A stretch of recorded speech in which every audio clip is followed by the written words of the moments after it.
Hey, True Believers England teen here, regretting that I wore a green shirt for one right away. I think that was a little bit of a mistake. I look like I'm in a 1980s video that was done on the cheap. So we're going to be talking. I know, right? We're going to be talking about a few things here. And to help me out, we've got the real Dr. Venkman, except no substitutes. Or I'll track you down and find you. Right. So we do have a couple of things to talk about. Not a lot, actually, but I do want to mention a couple of things. One, there's a rumor going on right now that Mary Jane is going to be killed and being worn. Oh my gosh, I just turned into Mike Pence.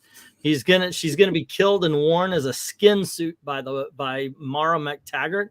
I saw the tweet. I have seen nothing else. So I'm gonna keep all comments on that until we actually find out what's going on. And my comment on that is that who cares anymore? MJ and Spider-Man died in one more day. And nobody likes the X-Men either. So yeah, that's the thing. It's like if I block my chair, I really do just look like a floating head. Now it looks like those horrible 80s music videos. I know, right? like one of those Invisible Man movies. Yes, it's. Hey guys, seriously, right now I could put anything I want right here. Angleton, you are a few stars short of a galaxy. That is the truth of the matter. It's Mr. Wizard. it really is. I mean, like I am just this. A green shirt was a bad idea in this particular case. Weird. Oh, here we go. Here we go. Wait, no. Where's the flag? The Watcher in the cosmos. There we are. That's the thumbnail to all videos. Ugh. Yes. Now it looks like you got the little soldier down there. You get the head sticking up. The Watcher. Yeah. America, spread your golden wings. Yes. And I showed this. Why? I don't know. I turned on, I always turn on a background, but I forgot I'm wearing a green shirt. So I turned it on. I'm like, well, should I go on with this? Why not? Just build a background like I do. I guess. Cheap. Yes, I know. Well, I guess not cheap. The funny thing is I've got the beginnings of one right over here with some good posters and everything. So some statues. I could put up some more comics, which I have right here. And this over here, I have my for when I was going to do all that stuff. I don't know. If you put up the Power Rangers saying, I'm going to start calling you Gordon or Zordon, whatever his name is. What is? Yeah. Isn't that what was his name? Zordon? I think so. Power Rangers, I need you. Zordon background. Let's see if they've got that here. the floating giant head. Wasn't that like an actual famous celebrity too? I think that was actually they used. And the black guy will be the Black Ranger, and the Jewish guy will be the Green Ranger, and the Asian will be the Yellow Ranger. Yeah, it was. They weren't really thinking about that in the 90s. They're like, let's do this. But like, when you steal a show from a different country where it's not diverse, yeah, I don't think they were thinking that one through. Okay, now I just need the back. Here we go. I got it. I just need the background, guys. I'm scared to look. Hold on, I'm saving it. Let's see how it looks here in just a touch. Now go back to StreamYard. 12 people, you arrived to watch this. I know, right? We were actually going to talk about something, and then the fact that I wore a green shirt to work today is taking over here. I'm just glad you're wearing a shirt in general. I'm just fucking around right now. So yeah, that's definite truth right there. Okay, the uncensored version. Subscribe to Patreon. Yes, there we go. Okay, let's see if I can't disappear that shirt just a little bit more. Oh no! Get rid of my chair. Let's try to get my face a little bit clearer. Oh no! Power Rangers. I don't even know anything about them. Go non-politically correct Power Rangers. Go Power Rangers. Except for you, the Asian one. Come on with me. No, you're not going to go on a date with me? Then just get into that car right over there. What, too soon? Too soon, you think? No? Okay, then. Oh, yes. 13 people are tuning into this. Oh my goodness gracious. Yeah, this is why I don't get a lot of subs and views lately. We're at 14. We're gaining views as you do this. It's Zorlantine. Zordantine. There's no topic we can I'm going to tell you about. right now, when you decide to do Power Ranger comic book reviews, that's how you're going to do it. That is true. I'll just be this. But will you go the extra mile and paint your face green? Yeah, isn't he gray though? Yeah. I don't know, but at least you didn't have to shave your head or put on a bald cap on. That's true. That's true. This is all natural, ladies and gentlemen. Although the gray looks like it's my original blonde back in the day. So there we go. The only hair he has on his body. By the way, the only Power Rangers thing I actually make know the rest about of is the cute one died in a car wreck. Eric, guess what else could be banned in Sonic? No, I could make him disappear the rest of them, but I'm not that mean. Right. Hold on. Hold on a second. Let me go get him. Look, he's gone. He's back now.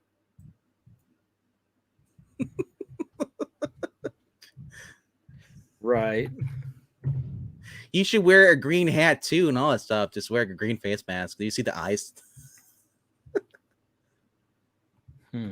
Where is here it is. Okay. Glens, you just caught that. What? Because the only hair he has on his body is your mustache. It's your facial hair. He's like, how does RDV know that? I talked to Gail.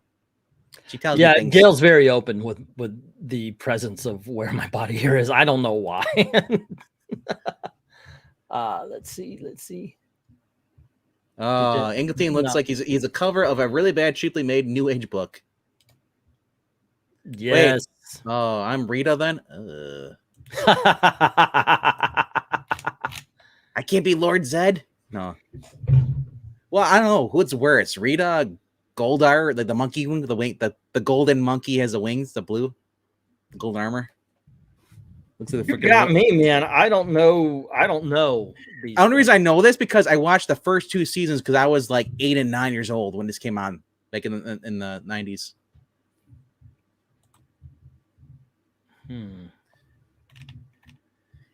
Does Ingleton really love comics? And if so, how does he deal with all the paper cuts? He doesn't love them like that, you sick bastard. But he could. It looks like someone's silencing you. Someone else's arm. Really? Do it again. Watch. It just arm just appears out of nowhere. That's true. It does. There's no elbow to it. It's just 14 people watching 8 minutes of this. This is your intro. We haven't even gotten into topics yet. 15. I knew. I was like, before we started the show, I'm like, there's nothing to fucking talk about. What are we gonna do? And then I turn it on. It's like, God damn it! Because usually I remember this shit and I'll change shirts and all that kind of. And I've done that. I've sat down with Venkman. I've gone, oh, green shirt. Hold on, and I'll leave. But this time I was like, click, start. Oh, God dang it! I'm just imagining when he clicks into this like on replay. I know, right? It's like, what the hell? When does it start? Oh my goodness gracious! Hold on. There's something I've always wanted to do for my entire life. So. Give me just a moment, gang. You're gonna be serious? You know what? I think just a little bit. I don't know if this is actually gonna work here. I'm scared now. I don't think it's gonna work though. Ingleton, you never go full hollow, man. Simple Jack. Oh no. Yep. You are not going. Oh, you will travel far, my little Kal-El, but we never leave you. And in the face of our death, the richness of our lives shall be yours.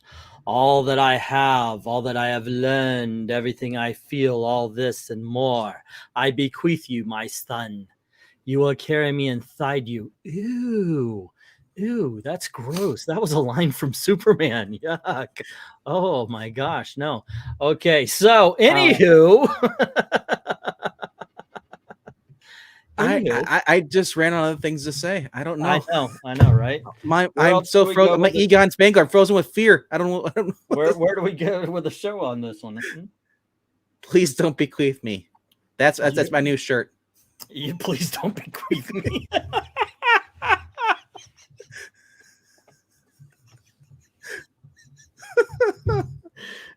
Oh, we lost 3 people. Dang it. Did we now? I know. I was like, I ain't watching this shit for more than 5. It's Sunday night. I don't expect any more than 12 people. Well, we did say we did say we were going to be this Sunday night is open. All right, I don't care. Let's get serious. This Angleton will be banned just like everything else in Saudi Arabia. Yeah, Batman, come on in. We haven't talked to you in a minute or two. Jump on in, sir. Well, he said he wanted a linkage before. He wanted linkage like a sausage. Can I get a linkage? That's how I was like, Daddy, do you want some sausage? Daddy, do you want some sausage? Now put a giant hot dog up there and put your face in front of it. No. All right. By the way, I hate Freddy Got Fingered. Horrible movie. But that scene always makes me laugh. He walks in, there's all these sausages. He's got some sausage. It's like the worst movie in the world has one of the funniest scenes of all time in it. Go figure. Jump in. It's okay if you guys, but hey, Tolfer. Yeah, Glinzer brought up a point earlier. Saudi Arabia is also, whenever they have WWE wrestlers go over there, the women have to wear they can't wear their normal crop top, sports bra and stuff. Yeah, here's they the wear thing. Full dress. Go on ahead. I was just gonna say it's actually interesting to see progress in that country as it become more of a Western culture for the current leader, because he realized that he wants our money and he gets our money attention like that. It's money for him. But then again, ultimately, this is my thought. I needed a thumbnail, kids. I needed something to get us started. And I know that Doctor Strange is going to be banned in Saudi Arabia, but here's my thought on it. Really, fucking cares. Actually, I was wondering what that strange, horrible screaming at the here was. It's obviously Dalton's heard the news. No, that's the thing. I don't think he would care. Who cares? Seriously. Hold on just a second. Let me finish my thought and I'll let you jump in there, Batman. Does this movie being banned in Saudi Arabia change the fact that you're going to see it or not? Is it going to make you like, oh my gosh, I wasn't going to see it. Now I am because, I'm with the Saudis, or vice versa. Oh gosh, now I've got to go support it. No, it doesn't affect us at all. You're not getting any of the money that they're putting out there. I don't understand this new infatuation with how much money the comics are making, how much money the movies are making. And you know what? I guess I went through this before when we were doing all this. Hey, look, see, we're telling you the comic books are down. Now it seems like it's a badge of honor that that something you're not into is dying on the vine, or like maybe it's going to get. I don't like the fact that Disney signals their virtue every damn time. If you're going to have the balls to put it in there, if you're going to put in a gay character, then keep that character in there. Making a character who happens to be gay instead of a gay character. That would actually be good too. But, don't pander to China. I would like to see that. If they're going to do it, then do it. But otherwise... The whole Saudi Arabia thing, my thoughts are, it's got to be the smallest market for entertainment media in the fucking world. That's the entire Middle East, not just Saudi Arabia. Yeah, it's not a huge market anyway. And but if it comes to Turkey will ban a Western film, then make their own copy of it.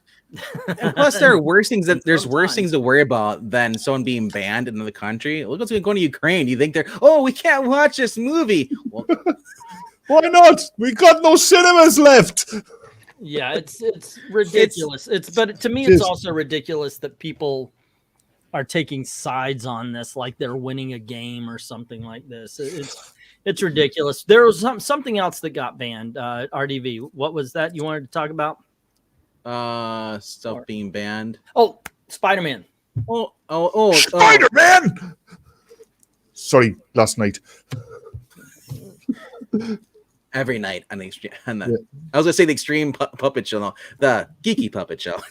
Although Extreme Puppet Show would be great. He made a brilliant joke. talking about Spider-Man as far as the comic book thing we touched on earlier. Yeah. That whole thing is with the whole Mary Jane thing. No, the movie. Yeah. The movie. Oh, the you No brought Way it Home up. one. I was going to let you go through it. Okay, so apparently they've decided to take out the line in That Spider-Man. thing. The Sam Raimi one. Yeah, the first Sam Raimi movie where he says to Randy Savage that that's a nice outfit. Did your husband make it for you? And so they think that that's a homophobic statement, so they're taking it out. And my whole thought on that one is they really should stop freaking messing around with movies that are out there that now belong to the culture. I'm going to tell you right now, if you are afraid of censorship, because it's inevitable, it's going to happen regardless of what we complain about or not. Buy the DVD if you can. Yeah, don't rely on streaming services to give you uncensored stuff, because it's not going to happen. Especially Disney, they've already proven that they are censoring things or putting warnings in front of it. Altering stuff if they can. HBO Max, altering too. It's the point where, hey, you want to buy this movie? It's uncensored. It hasn't been touched. $40, So speculators, you might want to go buy these movies. Yeah, a couple of questions for you two, seeing as you're like quite up there on comic book knowledge. A poll that was put on YouTube. Who would win? Tony Stark, Iron Man, or Victor Stone, Cyborg? Cyborg. Even the movie versions, right? Actually, the movie version is very close to the Justice League New 52, and they way OP'd Cyborg. Yeah. Oh God, I was trying to argue with this kid, saying I prefer Iron Man as a character, right? I'll just say this: Cyborg would win the battle, but Tony would figure a way out to disable him. No, he wouldn't. That's the thing. He couldn't. I mean, Tony Stark is a super genius, yes, but he's a human super genius. Victor Stone had a genius level IQ before he merged with the Mother Box technology, which is technology created by gods. And his intelligence has been vastly upgraded with that. He can buy and sell Tony Stark, Batman, or anybody else for that matter. I'll just say this. Depends on the writer. Yeah, he really did. They really OP'd Cyborg as far as the New 52 was concerned. So, in my opinion, he can take if we're talking post-crisis where he got pulled apart by Superman. But I've got the other question I have is: have either of you been watching Superman and Lois? No, I am not caught up. So please, no spoilers. Well, all I'm going to say is I'm enjoying it. I watched season 1. It's good. It's really good. And Bitsy Tulloch, I hated her when she was playing Lois in Stupid Girl. Oh, Supergirl, yeah. Totally different version. Yeah, it's an actual character now. The same thing, by the way, about Batwoman. You look at Ruby Rose, and you look at the other when woman. she was in Crisis. That was a different character than what we got in Batwoman. It was still a bad character. I disagree. I liked her. I liked her. One step further. Season 1 of Batwoman is totally different writing than season 2 and season 3. Totally different character as well. Well, no, I'm just saying it got worse, far worse, because they made it more political. Where the first season was just her actually fighting against her sister. Season 2 and 3 was Black Lives Matter. That's all it was. Yeah, that's basically the story of Stupid Girl as well. But the Superman and Lois show, season 1 was top notch. Season 2 is better. I agree it. so far. I really do. The one thing I didn't like was the switch up using Doomsday Origin for Bizarro. They didn't though. They used his introduction. They used his introduction. They faked us out with that one. But I'm very glad it wasn't Doomsday though. Soon. I actually thought the same thing. This is way too early for Doomsday, but still they used Doomsday. They used his introduction. I thought that was a bit of a Did you see the episode where Doomsday is actually explaining how he got there? You're not farther. You're not past the reveal, are you? Me? in Superman and Lois? Yeah, I'm a few episodes past that. So you saw where he's basically the alternate version. We need to be quiet now. It is an awesome show. So, yeah, by all means, I'll just say this. I recommend it. Get the CW app and watch it, guys. You know what they've got right about it? The Superman and Clark Kent kind of inspire a bit of hope wherever they're at. Mm-hmm. They're very upbeat. Yes, okay, that brings up another topic that came up this week. Say what you need to say, RDV. I'm just going to say, this is the John Byrne Man of Steel version, because Clark is who he is, and Superman is a mask. No, for you, Twitter. Superman's his part-time job. Yeah, so I think it was CBR. Let me see if I can pull this up or if it's even over here. For what CBR recently wrote an article. It was along the lines of, was aging up Jonathan a mistake? Yes. Yeah. Yes, it is. And it kind of hacks me off a little bit. It wasn't just that. Aging up Jonathan was a mistake. Bringing Jor-El back from the dead and ruining that was horrible. Yeah, that was a mistake. That was the first mistake. Aging him up was a horrible. Yep. See, but with that though, you can ignore it. You okay? They brought him back. You could say that it was a shapeshifter. You could rewrite that so freaking easy. And yes, they could rewrite the Jonathan thing, but there's been so much damage done to the book by having them age up, and it's all because Brian Michael Bendis is not an idea guy. I'm sorry, he's not. He's not a good writer. If he has an idea given for him, he could write an alternative version of it. I think he'll be fine. But as long as you keep your eye on him. In all honesty, he is not an idea guy. The whole aging up of Jonathan Kent was lazy. And it was stupid, especially when you consider you had Connor Kent, which he was working with in another book. Yeah. You just do Connor Kent in the Legion of Superheroes. You've got your Superboy. You have Superboy and Superman, maybe. Or because Connor Kent is older, he takes over for Superman. For a while. You could still do the freaking stories you're doing, or hopefully better ones, because Tom Taylor's proven he can't write for shit. One thing I really disagree with bloody Moronic Bendis for is, Superman's giving up his secret identity. No. Because he was caught kissing another man's wife. Absolute rubbish.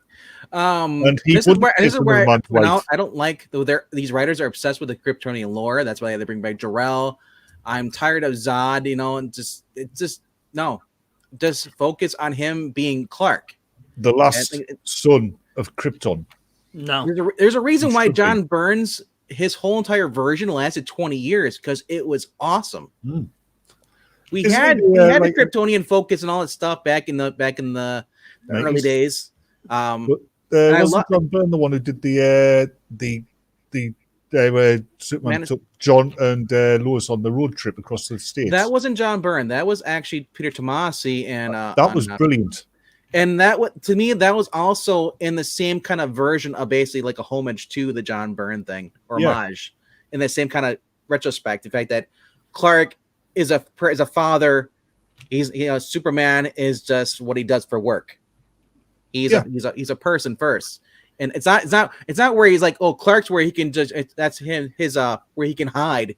No, it's what he is. He was raised in Kansas, not in Krypton. Yep. Yeah. And that's something that's bothered the heck out of me when people say that. It's because he is not the last son of Krypton. He is a son of Kansas. He is a human being. He's a human American person who physically comes from somewhere else, but he doesn't know that. He has no idea.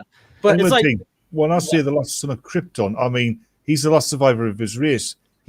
Really speaking, there should only be him and maybe Supergirl from alive from Krypton. That's true, because if he's no longer called, you can't call him the last son of Krypton because Zod's around, and so is these other ones. There's like a whole army of Kryptonians. Yep. So he's not he thought he was. But when they use the term last son of Krypton, it's because they want to do the whole boo-hoo, I'm the last of my kind of guy. He's not, but still, that's his connection is with Kansas. It's with America, and that's one His thing. parents. Definitely, a lot of these writers now do not understand is his connection is with America. Oh no, he's part of the world. No, That's one good line there out of Man of Steel towards the end, where he's standing by the wrecked satellite. Yeah, I'm as American as you are, General. I was raised in Kansas. Yep. Here, how would you rank Burns' work the best and the worst? I considering I've only read a little bit of X-Men and Wonder Woman, I would Yeah. still rank Superman because I love it much more. I'm biased in that, but Wonder Woman next, and then I X-Men actually agree with you. I think I would put Superman, and then it would be the X-Men. Obviously, I would have to look at a list of all the stuff he's doing because I know that he did, because there's literally an omnibus of his Marvel work with a lot of stuff from Iron Fist and stuff. Yeah. So I don't make a fool of myself there. I know She-Hulk would be on the high side. Well, yeah, Babe. I never cared for Babe very much, the Dark Horse comic. So that might be on the bottom. Sorry, you say Babe and I say so then Talking Pig. I forgot about She-Hulk. So then She-Hulk would be my second choice, and then Wonder Woman. John Byrne was the one I who gotta throw it introduced in all the X-Men at all number the fourth 2. wall stuff, wasn't he? Into She-Hulk. Say that again, because I was saying something and you jumped in. What were you, I was saying John Byrne was the guy who introduced all the fourth wall breaking into She-Hulk, wasn't he? Yes. That's got a close second to the Superman stuff. But well, I'm Superman sorry, stuff. guys. I'm gonna say X-Men. X-Men has to, in my opinion, the X-Men has to be second. I was going for the Superman stuff because Superman for a writer is a Thank you for the thing, $5 super chat there, Glinzer. Oh yeah, we forgot about X-Men. Yeah, it's Superman's also a hard one for a writer, and it's just especially hard because there's such a temptation to be lazy with him. Well, there's something that goes on in comics a lot. Like there's no way Captain Boomerang and there's no way Captain Cole would ever really be a problem for the Flash because of how fast he can run. Oh my gosh, let me shoot you with my nope. By the time you put your hand on the holster, the Flash already has you taken in. It's no, but I want to bring up a point though. Yeah. I liked his Mike Baron's adaptation, and we also saw in Legends the crossover miniseries where he was only run the speed of sound, and he couldn't.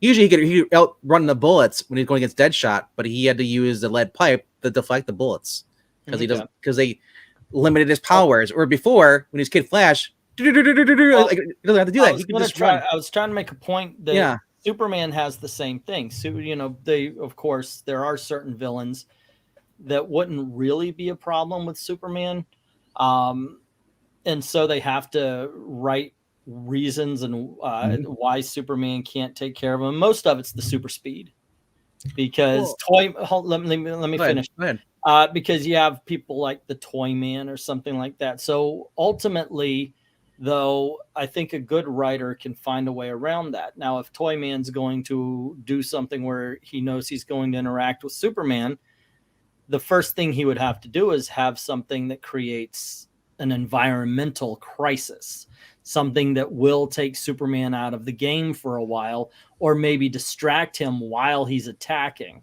And that's something I think that not a lot of writers really put thought into, because they think, oh, he's too overpowered. Then you've got to think of a reverse villain then, because a lot of times you have to think of you overpower your villain. Now your hero has to be smart enough to be able to beat him. And the hero has to be in crisis, otherwise it's a boring story. You have to have the crisis. Now, for certain villains with Superman, you have to reverse that. If Toy Man is going up against Superman, how is he going to do that? How is he going to defeat Superman? Write it from his perspective, and then flip it as to make Superman the hero again. You've got your story. I don't think that a lot of modern day writers would actually take the time and the effort to come up with that kind of solution to the Superman power problem. You're not wrong there. Another thing that writers get wrong about Superman and Kryptonians in general, especially TV writers these days, is green kryptonite does not remove superpowers. It makes him sick. Yeah, it weakens Superman because he's sick. In the comic books, Superman has destroyed kryptonite, which is weakening him before. Yeah, hitting it with his heat vision to vaporize it and then blowing the vapor away. Yeah. Oh, yeah. I was just gonna say, go on ahead and I'll read. I was just gonna say that I have problems with people saying like Superman should never get knocked back by any blows or like because if you get shot with an energy gun, a laser gun, a big giant cannon blast, he should get knocked back because he's indestructible. Pre-crisis Superman, that's correct. Because Crisis, pre-crisis, yes. Pre-crisis Superman shouldn't be ridiculous. He never should have existed in that, pulling planets by chains. Really? The thing is they always wanted Superman to be the strongest and most powerful of all DC heroes. So it was like the arms race. Every time one hero came out, Superman had to be stronger, faster, and so forth. So my point is, I like that when he gets hit by an energy blast, if he's not prepared for it, he gets knocked out, but he's only momentarily dazed, and then he fights. You see him as they're fighting the laser, and then you realize, oh crap, he's fighting through the laser. Going up, we saw that in Man of Steel. We saw that in Charles Fleischer, one of the most famous scenes of all time. He's actually punching the thing. That is great. That's what I think that's much better than him just being like, "Oh, you hit me with a tank." Oh, I didn't even feel it. The best way they could have done it to keep Superman popular is not making the fastest and the strongest all the time, making the most important. Yeah, the man who never backs down on his ideals.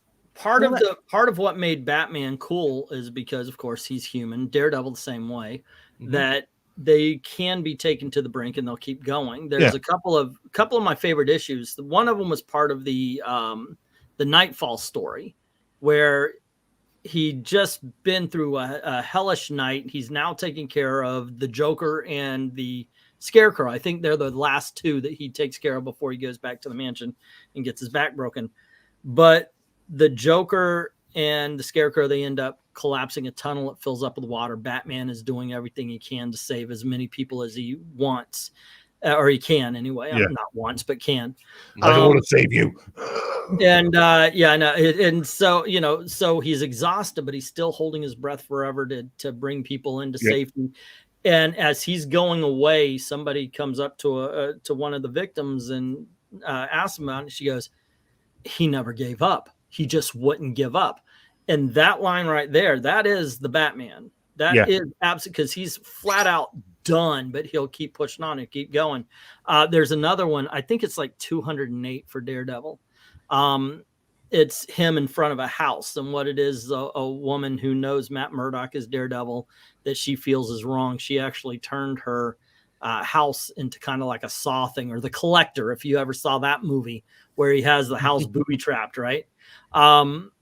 She turned their house into that, and she's trapped Daredevil. Now he's got to find a way out as he's going through all of these things. And at the end, he's just freaking Bush, but he doesn't give up. And I think that is something you're missing a lot as well. So many things in modern day comics come so easily to the heroes. They're not superheroes just because of the powers. Yeah, there's another thing about Batman that the writers don't get right, because most of the writers, especially the modern ones, say Bruce Wayne is the mask, Batman's the real person. They're wrong. Yes, Bruce Wayne is the mask. So is Batman. The only person who knows the real Bruce Wayne is Alfred. That's a way to look at it. As far as examples of people who are becoming, the other one was with Daredevil, and it was the Frank Miller one where he was basically as what was his alternate identity? He was supposed to be like Matches or something like that. No, that's Batman. I'm talking about Daredevil. Matt Murdock. Mike Murdock. No, in the Frank Miller run, he put on the costume. He actually took a character, Shades. That's what it was, Shades. Okay. The Netflix show actually made into an actual different character, but in the run where he's trying to basically go through the Kingpin's on an underground little base, and he's trying to get these files that Kingpin has on everyone else, all the people, criminals.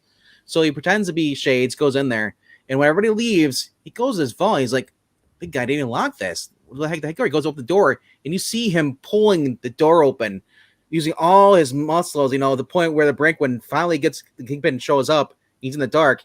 he can't move his arms. He lifted like that freaking huge vault door.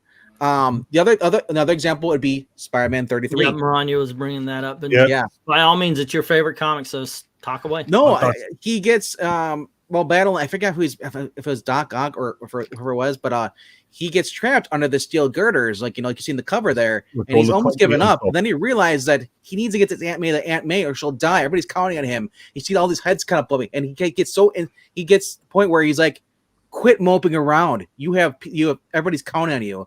And he one muster of strength, and he finally it's one last push, gets up, and then he's like, "Oh my gosh!" Like I said, I love that. I love seeing characters struggle, not in the emotional where they're. I don't like it where you're like Kyle Rayner. Oh, my girlfriend's in the refrigerator. I don't like that kind of emotional struggle. Let Batman did that in the Avengers: Earth's Mightiest Heroes. The one where it's just after the defeat the Skrulls and everybody hates Captain America, and the Serpent Society trapped them in the subway.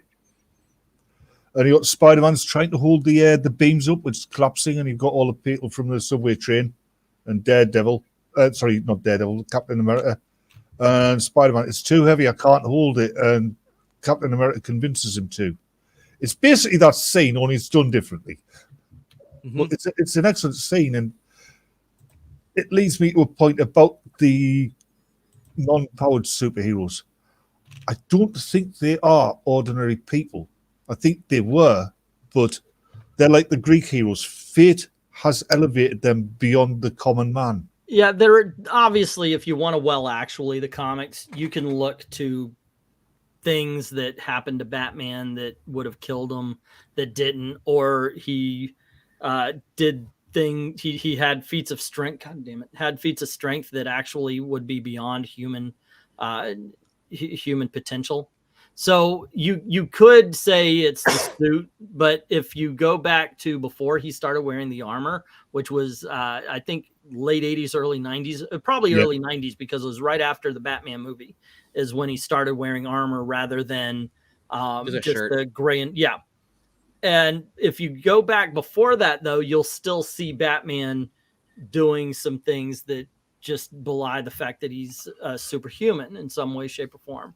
Yeah, because originally it was just his cape that was bulletproof and fireproof as well, I believe. Yeah, to me, when they changed it, I don't know if you remember that cover. It just has him like this, and it's just Superman in black armor, kind of like the movie.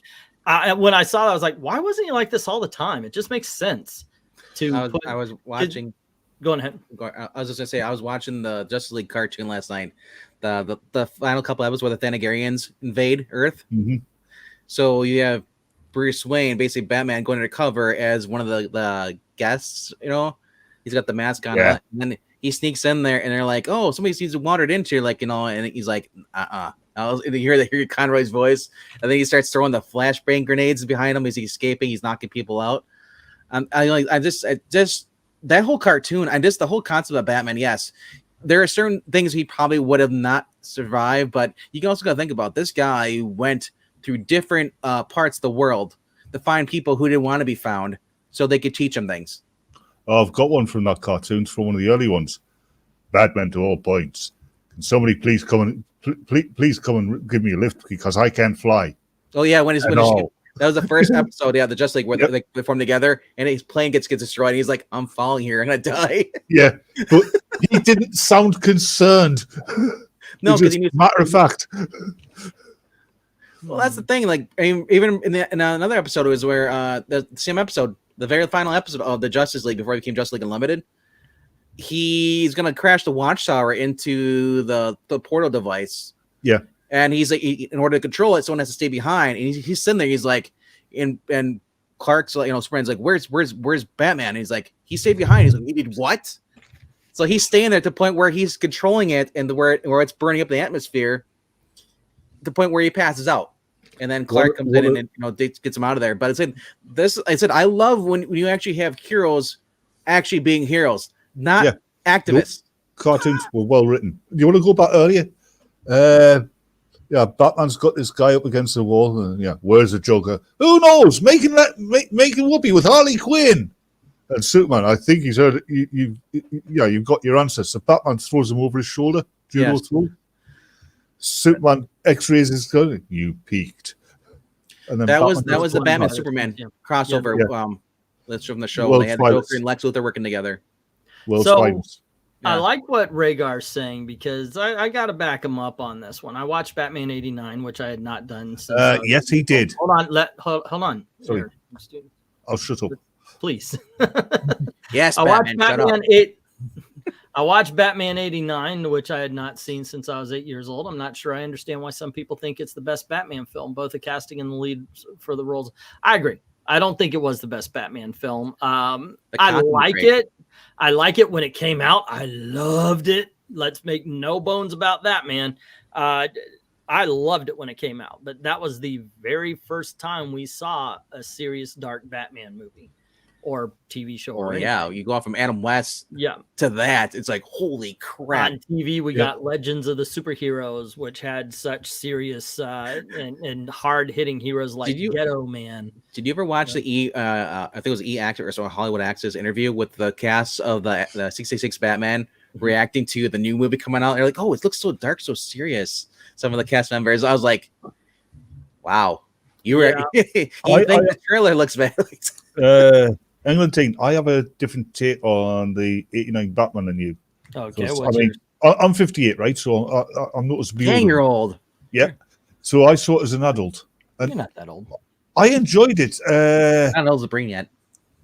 Yeah, it was a family movie to a certain extent, but it was aimed much more at an adult audience. And yeah, Batman killed quite a few people in both of the. Machine guns, yes. I mean, Oh yeah, anybody in that Ace Chemical warehouse. the second one, he snatches a bomb off one clown and shoves it down the front of another clown's pants, Yep. and he smiled about it. No fat clowns allowed. That's Yeah. basically it. Let me take your bomb away from you. Don't want you to blow up. But Wait, fat he's conservative? Conversely, I thought Michael Keaton was a great fit for the role because he could pull the attitude. Especially for Bruce Wayne, he was good. He was both good as both of them. Like I said, there was some things. Yeah, it was kind of like really like okay. I guess with the limited technology, they were still kind of learning. It was the first live action, but then you also got to realize it's Tim Burton. He was better than Christian Bale. You know, I'm not saying Christian Bale's better. I'm just saying Tim Burton has a thing. He always wants to kill villains. Okay, I love The Dark Knight. That is the best Batman movie in my opinion. And, you want about the animated one? well, I was talking live action, I and even disagree. so, yes, I will say that The Dark Knight was better than Batman: Mask of the Phantasm. I love Mask of the Phantasm. Don't get me I'd be wrong. on this review. Hold on, let me finish what I'm saying, and then you could jump in. You had. Wow, y'all are bad at that. I thought you had. Um, Sorry. Don't let him talk. I'm looking over at the comments on some, and Batman '89 from Mr. DC Comics. He says Batman '89 had the best Gotham. I kind of got to agree with that, but I'm gonna say this: I like in the Batman, and I like in the Batman Dark Knight because it shows how Batman can be a myth because of how it was framed in certain scenes. Batman is one lonely figure in a huge sprawling city. When you may have seen a really cool gothic looking Gotham in Batman '89, but for the most part, except for that one overhead scene where he's animated, you have Batman front and center in every shot. So he looks big. He almost looks as big as the city, same as he does sometimes in the comics. So you wonder, how can he be a myth? But when you see him in the movies, The Dark Knight and the last Batman movie with actually who I think plays a great Batman and Bruce Wayne. What was his freaking name? The That Twilight. Christian Bale. No, Oh, you're talking about Ron Pattinson? Pattinson. Yeah, thank you. Yeah. But yeah, you just see him like the scene when he's in China, like he's just standing on he almost disappears into the architecture when he's standing on the building, and then he starts flying off, and you just get an idea of how Batman really can work in secret. Now, of course, Ben Affleck, who I think was great as the Batman, showed us the more physicality. He showed us how Batman could actually take out a room full of guys with guns. Yeah.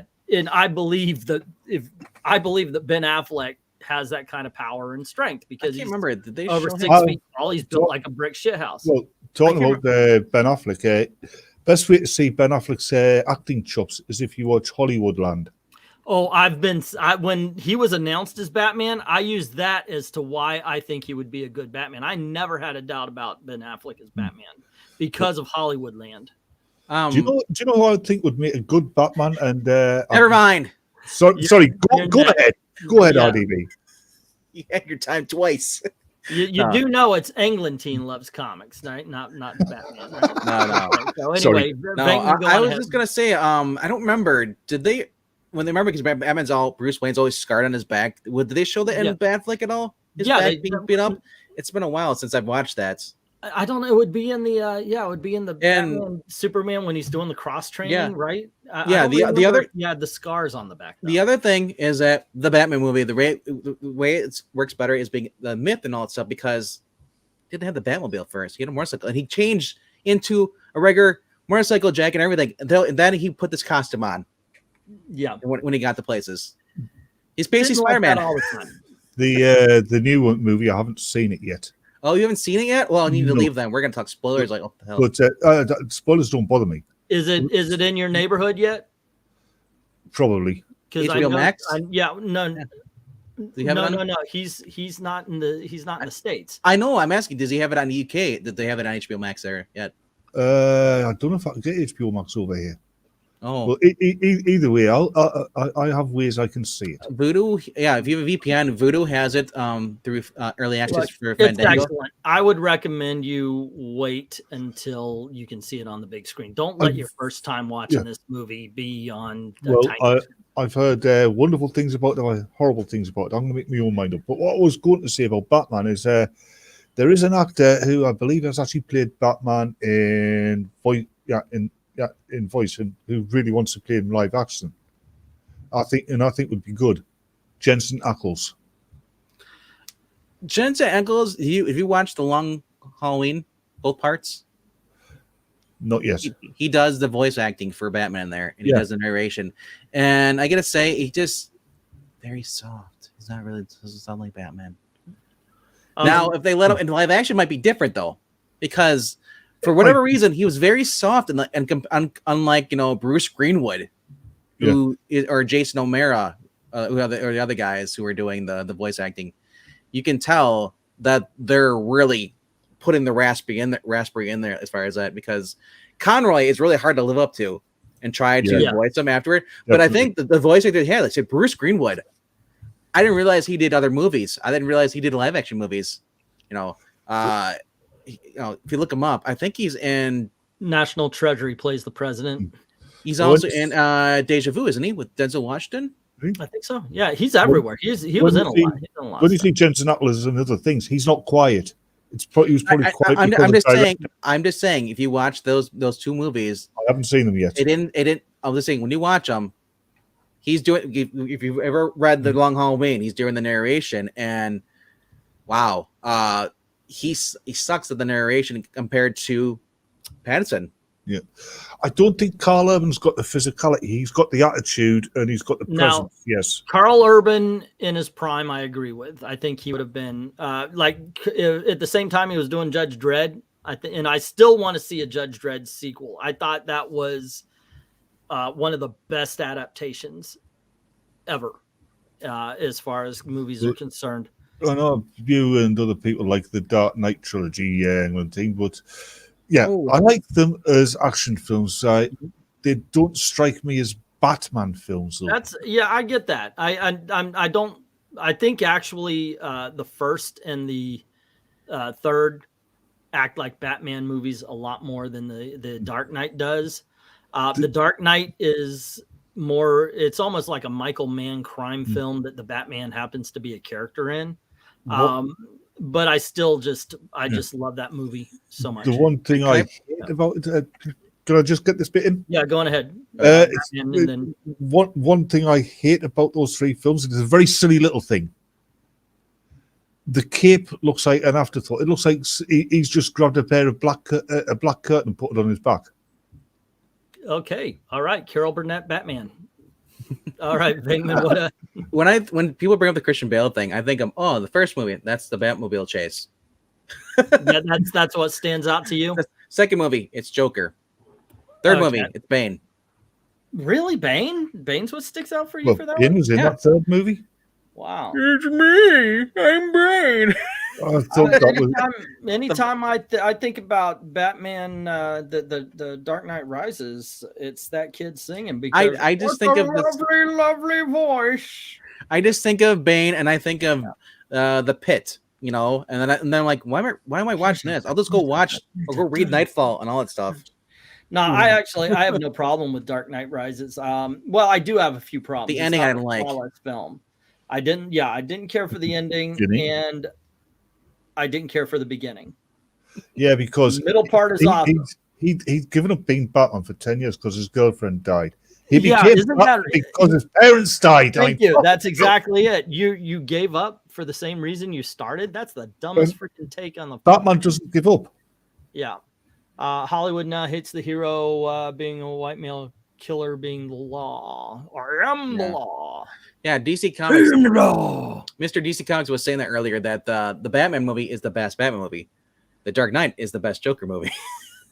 Well, now that could be true too. I mean, I don't think there's anyone here who actually hates the Dark Knight. Now, I don't think there's any. I mean, it's the only movie that people actively hate as far as Batman's concerned is Batman and Robin, which I've learned to love as part of the Batman 66 storyline. Do you know what I hate most about the Batman and Robin film? You did not get to lick those luscious nipples? Batgirl. Oh, well, okay, I'm keeping my answer. Alicia Silverfish. Wait. Oh. Suit me up, Uncle Alfred. Bat nipples? Does that apply to... That applies to them all. Friend of mine went to see it at the cinema, right? I saw on I believe it was DVD, but a friend of mine went to see it at the cinema, and the guy he went with, I think it was his cousin, was so pissed off that was sitting in the front row. He actually got up, walked over at the screen, and punched it when Alicia Silverstone was on. Needless to say, he got kicked out the cinema. Well, he should. That's a very dumb thing to do. Yes, it is. Yeah, I remember. I was working in a movie theater at the time. It's now a church. But I was working in a movie theater at the time when it came out, and we didn't get it. So we had to go over to the AMC, and me and the assistant manager were really good friends at the time. And I taught him how to do the projection booth enough to run it. And he goes, I really want to go see Batman. I haven't seen Batman yet. So I knew how to be a manager. I was a manager at another movie theater. So why don't you go? I'll take care of things here. And so what we did was he went and saw it, and he comes back, and I swear to gosh, he's like, oh my gosh, that was so awesome. That was really cool. All right. Yeah. And I'm jazzed now. And now it's my turn because I taught him how to do projection. So I went and saw it, and we both got paid for seeing Batman and fucking Robin. But anyway, I come back, and I'm like, what the were you talking about? That movie sucked. I did not like. I watched that movie so many times. I watched Batman and Robin. It's like I watched it over and over again because I couldn't freaking believe how bad it was. Like I was gonna watch something, and it was gonna click with me that no, this is good. This is good. I found something good about Batman and Robin, and it didn't click until I heard the backstory. And then I realized, they weren't making Batman. They were making the Batman TV show. It's just the worst, one of the worst casting choices in that film. I mean, yes, she's a brilliant actress. Yes, she's very likable. And yes, she's very funny. But Uma Thurman is not Poison Ivy. She's Mae West in that, by the way. But once again, it was all due to being Batman 66, and that's why it's like that. So, yeah. Oh, I've got one for you. A movie they should make, and it should be done with the utmost respect to the source material. Judgment Over Gotham. Batman, Judge Dredd. Oh, yes. That's right. Do you want me to change the title for this? What? Do you want me to change the title of this? Superman and Batman. I was just thinking about this. I was like, we've talked 15 minutes. Actually, no, take it back. Hey, I was very honest about it in the beginning that I just didn't have a freaking subject. So I For put that 46 minutes, we've talked about Superman and Batman. Yeah, there we go. Okay, now he's the all- Batman. I've got the Jor-El in the background. So there you go. My son. I'm not your son. He went that way. Oh, wait, I gotta work out the whole kinks there. I figured something out. Batman must have some kind of noise cancellation tech in his suit. Oh, he always does. Because otherwise, how could he disappear without Superman realizing? Oh no, that's actually that's comic book accurate as well. By the way, there's one there in the Justice League. There is a scene where Batman heads off. I think they're going up against the Martians, and Superman is standing next to Martian Manhunter. He goes, "Do you see him?" "No, I lost him." And then Batman comes out around behind him. You know, he's just that. He's in comics. He's been able to lose Superman. So, yeah, it's true. As you said, he was that was in the Batman Superman crossover. What's Finest? He did that too. You know, he's like, "You peaked," and he looks and he goes looking at it, looks away. He's gone. And then Clark's on the phone. When he gets back to his apartment, Clark's on the phone to Lois Lane. He's watching the binoculars and he's like, waves it. It's like, oh, the you saw that the Hishi, how it should have ended. No. Batman's looking at Catwoman through binoculars. Oh yeah, and then Superman lands behind talking about that. What are you looking at there, Bruce? Ah! And he runs away. Wasn't talking about that. That's Peter Waller made a good Mr. Freeze or Patrick Stewart back in the day. Yeah. John Malkovich, everybody has nailed for the Joker back in the 80s. Or I thought, because I like the Brian Bolland look of the Joker, I always thought James Woods should have been the Joker. Do you know who should have been the Joker? But he was probably too young at the time. Willem Dafoe. Yeah, definitely William Dafoe. But Jack Nicholson did a very good Joker. He did comic book accurate Joker. He did pretty good. But that's my bone of contention with I keep forgetting the name. Don't forget. I'll mention it later. I forgot the guy's name. Joe. I'll tell you what. I think I don't know. Okay. Chat time. Time to get everybody in the chat involved. Who is the best and worst Batman movie villain? Like, who do you think was the worst cast? The just worst represented? Who do you think is the worst and the best? I would love to see that. I would love to hear that. It's Heath Ledger. That's what I was trying to think of. I don't really think he was given the Joker to play. I'm not saying he couldn't play him, but to me, the Joker's got to be wild. He's got to be hyperactive, chaotic, and his plan has got to change within seconds. But he did play the wild and so forth and so on. He was very, very methodical. And to me, that's for when he wasn't. He had his moments, but then that's the Joker as well. Joker has both sides to him. Yeah, I'll agree to disagree. Because at the end of the day, Heath Ledger did play whatever role he was playing. He did a good job. Yeah. You can't fault him. You can agree to be wrong all you want. I'm still right. I agree. You are wrong. I want to disagree as far as the Joker Heath Ledger thing. That was more like the Jeff Johns Three Jokers. He was more the original serious creepy Joker.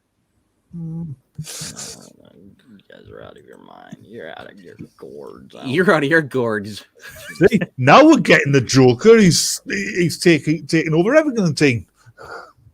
We're getting way too much of the Joker. Yes. Don't worry. But I've changed my icon if it's appropriate for this stream.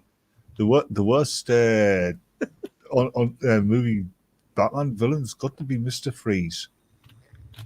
You think Mr. Freeze is the worst, huh? Followed very closely by Tommy Lee Jones's Two-Face. That is my choice. Tommy Lee Jones as Two-Face is the worst representative.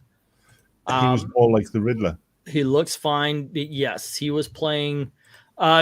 Jim Carrey was playing Frank Gorshin, the Riddler, but he was not playing Two-Face in the way that Two-Face flips his coin. The coin decides, he moves on.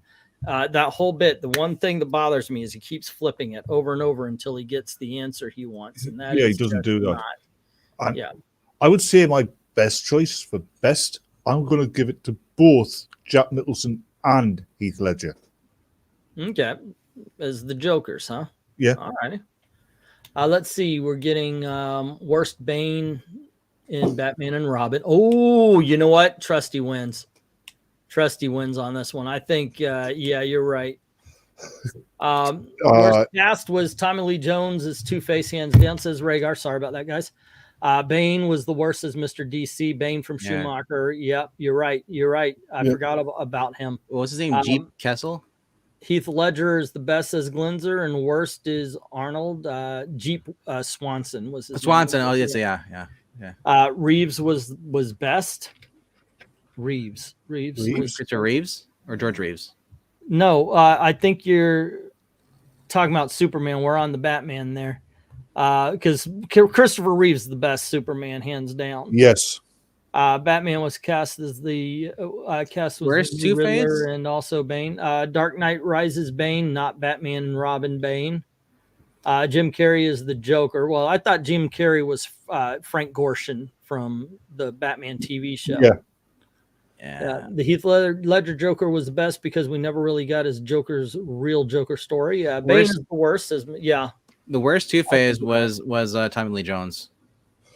There's no setup, nothing at all. It's just you assume that he's Two-Face. Yeah. And he was just I have to disagree with that reason for why Heath Ledger's Joker was the best there, because getting the Joker's story is neither here nor there. What we're after is who was the best character. And I've got to go with Heath Ledger on that one, as far as the Jokers, but it's an opinion. Yeah. As far as the Superman, there is no change in my mind. Christopher Reeve nailed it because he set the tone. You have to be able to separate those personalities. You have to be able to make sure that nobody is recognizing you as Superman. And when you're Reeves was Reeves playing the pre-crisis? Yes. Oh yeah. It was released in 1978. I know, but I mean, like, I was thinking about it because, like, I never read pre-crisis Superman. I just know that he was always Superman. He was never Clark Kent. He could move so fast. He could travel backwards through time. I like the fact that the Richard Donner cut. He reversed time in order to save Lois. Yep. You know, but I'd say the best small screen Superman was Dean Cain. I agree with you, but I'm going to point out that, just like I said on Twitter, I'm not supporting Dean Cain. I'm supporting the version of Superman that was based off the John Byrne post-crisis. Have you noticed something about the Dean Cain Superman? It's his S-Shield. It's a lot closer to Earth 2 Superman than the main Superman. The costume was kind of, the costume was kind of corny. You know, he had on the show. I'll admit that. And the show got worse as it went on seasons. But I got to say, though, it never reached the fact that he had his parents there to help him out. Yeah. Instead of him just trying to do it on his own. I actually like that. Yeah. And it's something they adopted in Superman, the animated series. They made him human. But as bad as that Dean Cain show got, it never got as bad as anything from the CW. Oh, here's the one. What do you call him? The guy who plays I was just quickly. Palmer. Can I just say real quickly? Justice for Michael Landon, who was unjustly fired off the first season as Jimmy Olsen and Dean Cain Superman. Yes. Because they said he looked just like them. Lois and Clark looked exactly the same. They looked like brother and sister. So them saying that Michael Landon, Jimmy Olsen looked too close to them. I was like, are you kidding me? So the guy that got to replace him Holy crap! I just what were you thinking? He'd actually played a street kid in an episode as well. Yeah. And Terry he Hatcher could was have. nice to look at, though. Says Yes. Terry Hatcher's yes, most Yes, he was. definitely. That's for Houseflies. You ever watch that? Yep. Oh, Brandon Rouse, right? Brendan Root, yeah. We played Ray Palmer. You know when he was playing Ray Palmer, right? Okay, here we go. That I'll wait Infinite for it. Crisis mess. But you know, it's when he was also playing Superman in Infinite Crisis. He stole every scene he was in, even from himself as Ray Palmer. He was good in that. He wasn't bad in the Superman movie even. It's just yeah. Oh, hold on just a sec. Here we go. 25 seconds to show you why Christopher Reeve is the. There you go. There is that to me is one, the reason why I'm going to be taking this down immediately, and two, and two, the reason why that first of all, as Tolfer is saying, still a classic. That is a fan-freaking-tastic comic book movie right there. But it also shows why Christopher Reeve nailed Superman. I mean, he is Clark Kent Superman. Absolutely. You notice how when he takes his glasses off and he changes his posture and his face, he looks like a different person. Yeah. Because he was always kind of hunched and he's down a little bit, and then he just Henry Cavill, right? People kept saying Henry Cavill, he has glasses. Hey, Superman did wearing glasses. So he took them at the word, and he went around Hollywood. This was after Man of Steel had been released. He goes around Hollywood, with a pair of glasses on and some slightly baggy clothes and a baseball. Nobody recognised him. Yeah. They actually show. Yeah, he went walking around like that, and nobody recognized that he was Henry Cavill. But still, as far as the Superman thing is concerned, I've got to go with Christopher Reeve every day of the freaking week. Granted, the Superman movies are uneven. We get it. But those first two are friggin' awesome, even with the dumbass powers they add to Superman. That one scene. I love the fact that if you show Superman the movie to kids today, it's just, it's so slow. It's so boring. I'm like, wow, how can you say that? This movie is wonderful from the start. And I'll tell you what, I love watching making of movies from 1970s and 1980s, because it's like, we made the Fortress of Solitude out of 20 trillion pounds of styrofoam to get that ice look, and we had to sculpt it for 950 years. We started right after the waters dried up from the Ark. It's just, you just go so far into all this awesome thing. Like, they wore those reflective suits and then got the lights on them and to make the Krypton look. Yeah, they were apparently sweltering under that. But my favorite, the Christopher Reeve Dawn of Superman films, is the second one. Mm-hmm. But apparently Christopher Reeve was like Superman offset as well. Yeah. He was a genuine nice guy. Yeah, the manners and everything. Today's movies aren't enhanced by special effects. Today's movies are special effects, says Glenzer. And that's where you point out that comes to the point where Hollywood was much different back then than it was today. Yeah. As far as some of the actors, the Modern Family Values was much more reinforced still. Yes. Tolfer is not 100% correct there. He's saying that CGI is boring. CGI can be boring, unless it's supporting an interesting story that is acted well. Sky Captain: The World of Tomorrow, brilliant film, almost entirely CGI. Is your wife sleeping behind you? Wait. I'm hearing snoring. No, my wife does that too. I actually have to ask, can you guys hear her? So, yeah.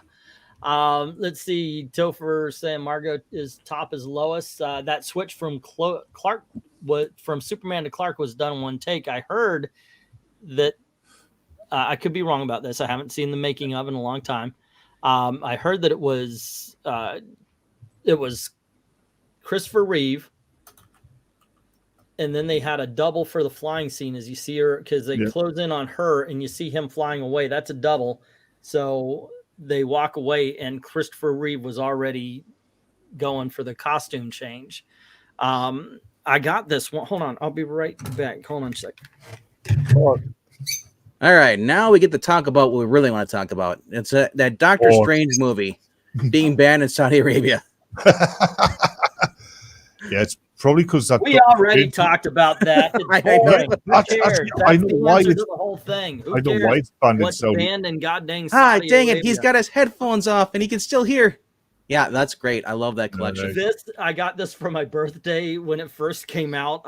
This is just the most amazing thing. It survived this whole entire time. This was They came out with the Brandon Ruth collection. Yeah. Yep. And I'm going to take it off you now. See this? Yes, it's green Englandite. Yeah, so I love this because it's got every gosh darn thing Superman. See, that came in a steel case. That was back. Everything. Remember, Best Buys. Everything's gonna be a steel case now. Yeah. So I was getting that in Justice League as well. Hold on, is that the Brandon Ruth one on the back? Yeah, because it just came out, so they released this big 10 case full of everything Superman. This thing is chalk, man. Unpopular opinion. I like Superman Returns. That's not an unpopular opinion. It's that Superman Returns is the best of all of them. That would be unpopular. The only thing which spoiled it was the pre-title sequence which they cut from it, where he wakes up on his ship and he's where Krypton used to be. They've got that in here. Like this has everything. So there's a couple of hour-long documentaries in here. Mm-hmm. One of them you can find on YouTube now. Oh yeah, behind the scenes, creating Superman, I think it was. It's called Look Up in the Sky. Yeah. But it's also got Super Pup. It's got all of the Fleischer cartoons. Nice. It's has it got the making Superman Returns. It's got so much freaking stuff. So I have actually gone on Superman binges and watching all of this stuff. Has it got the one that actually introduced me to Superman? The 1960s cartoon, The New Adventures of Superman. Oh yeah, I know that one. Oh, and it also reprints a Superman cartoon. Yes. On that note, I have to call it a night. It's getting a little late over here, and I know Eagleton, you only want to go for an hour, you said, because you're sick. But it seems like you're doing a lot better. I am not feeling good, but we're talking about something I like. I have no idea. The reason why I put up that gosh darn Doctor Strange thing is because I just didn't have a title. But yeah, we could call it. I'm good with that. I have a good time talking about it. I don't want to kill your stream. You continue with the Batman. He's up for another 12 hours. Yeah, but you have a good. Was it on your end that someone was snoring? No. Unless you can hear my brother through the door and other side of the house. That's. I told you I have a grizzly bear by me. There you go. But I do have an idea why that film's been banned in Saudi Arabia. Because they're gay. No, because they're spilling too many secrets of Saudi magic. Yep. There you go. All righty, Bubba. You have a good day there, Venkman. We'll see you have a good night. Later. Yeah. See you later. I should catch you guys earlier on the night because I just like having a chat with you. Yeah, it's been a day or two. Let's see. I read back that Christopher Reeve was a drama queen, and some felt he was arrogant because he was Superman, but not sure how true that was. I heard that he was actually pretty good. He did not have patience with Marlon Brando after a while. I did hear that because Marlon Brando was acting the drama queen. Yeah. Which is actually Marlon Brando's reputation. So it wasn't like he wasn't saying anything that everybody who's ever worked with Marlon Brando was saying. Apparently Marlon Brando was a weird one because if he decided he liked you, he would be a godsend to work for. Give young actors advice, stuff like that, to help them out, watch your careers and so on. If he didn't like you, he'd be a monster. Yeah. Let's see. Talking about monsters, I've got to go and feed my cat. I shall return. Okie doke. Cartoon saying what's really cool, the theme music is in every language works. Here comes Superman, English, Portuguese, Alvim, Superman, Spanish, La Vienne, Superhuman, 3-note classic. Dun, dun, dun, dun, dun. By the way, that's one of my favorite pieces of all. I love John Williams. John Williams is probably my favorite composer. And that is my favorite piece of his, even more so than Star Wars, Raiders of the Lost Ark. And there's a lot to it. I had to cut it off of the end of our video. Me and Eric talked about all the artists, and at the end, it's supposed to, Eric's saying, in all my years, in 45 years reading comic books, I thought this was great. He actually said it in the middle of the show, but I moved it to the end because I thought it was the greatest in line. Eric says, in my 45 years of reading comics, never has any character gone through such a metamorphosis as Superman. So, and this is one of the reasons why I love the music, is that build up. And so while he's saying his bit, underneath it, I had the and then once of course he says that, it goes into the credits with a bump. I love that bit where it's just and then it just blasts you. It just, if you want to talk about a movie I want to see all remastered in stereo, bring that back just for that freaking music.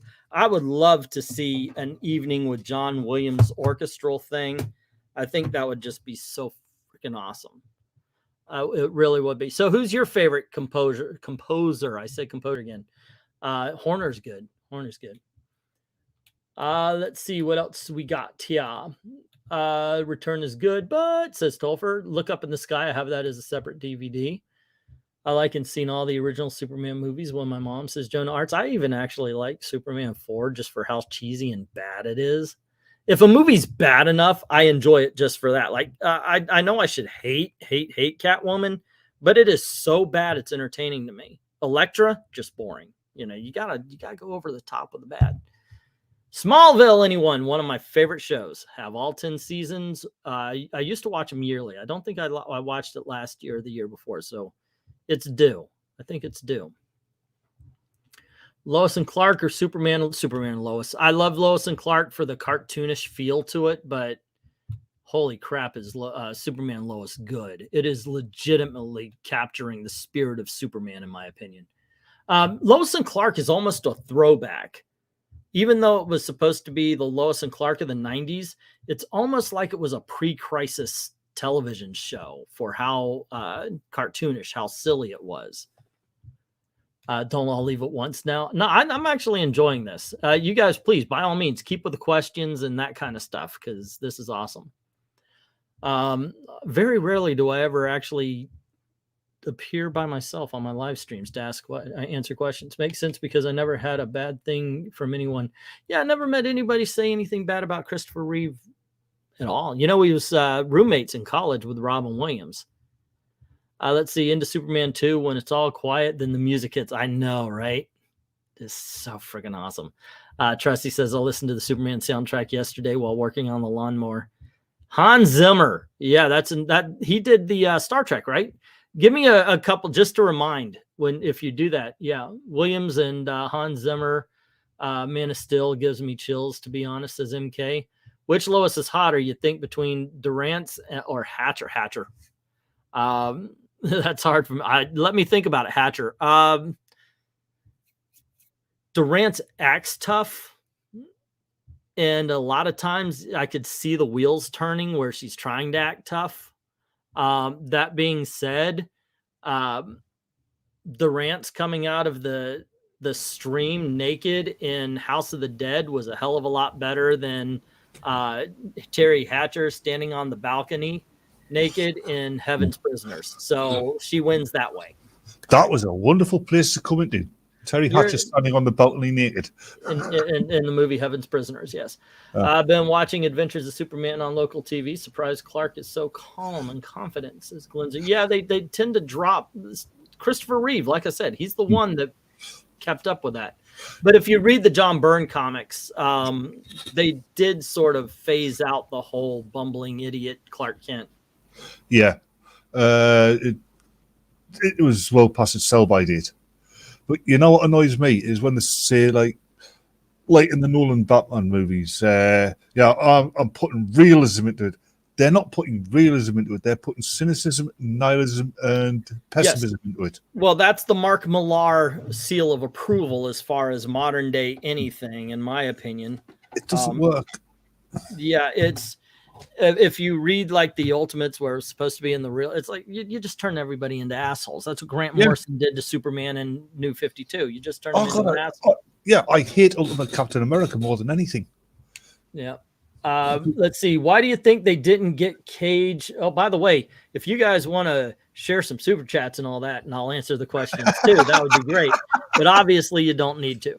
Why do you think they didn't get Nicolas Cage for Superman? In all honesty, they did. You got to remember, they did actually get him for Superman, but they fell back on it. There is a movie, a documentary out there called Whatever Happened to Her. The Life and Death of Superman Lives.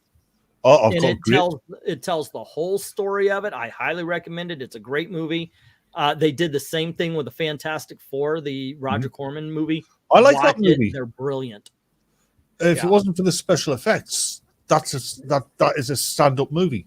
It amazes me that that's the most accurate Doctor Doom we've ever gotten in film, is that Roger Corman movie. Yeah. The thing that I think really stood in the way of Nicolas Cage's Superman, the Tim Burton movie, is it wasn't Superman.